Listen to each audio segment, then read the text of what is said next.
మీకైనా are me family మెంబర్స్కి ఎవరైనా హియరింగ్ ప్రాబ్లం ఉన్నది అని డౌట్గా అనిపిస్తుంది అంటే ఈ యొక్క క్వశ్చన్స్ వాళ్ళని అడగండి ఒకసారి.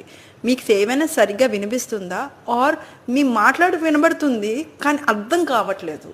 సో మఫిల్డ్గా వినబడతాయి అన్నమాట. మీ వాయిస్ వినిపిస్తుంది కానీ అర్థం కాదు, క్లారిటీ ఉండదు. సెకండ్ థింగ్, ఏమైనా టీవీ ఎక్కువ వాల్యూమ్ పెట్టేసుకుంటున్నారు, ఎందుకు ఇంత వాల్యూమ్ పెట్టుకుంటున్నారు అని పక్కన ఉన్న వాళ్ళు కంప్లైంట్ చేస్తున్నారా? సో అది కూడా one of the sign for hearing problem.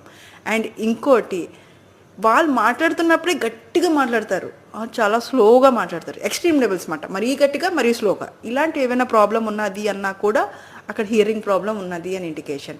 Are ఇంకోటి, స్మార్ట్ ఫోన్స్లోని యాప్స్ ఉన్నాయండి, ఫ్రీక్వెన్సీ టెస్టింగ్ మాట. ఒక ఫ్రీక్వెన్సీకి ఈ యొక్క స్లో సౌండ్స్ ఇస్తూ ఉంటారు, అది టెస్ట్ చేసుకోవచ్చు అక్కడ కూడా. ఇంకోటి, ఎస్ ఎఫ్ ద ఈ వర్డ్స్ సరిగ్గా వినలేరు.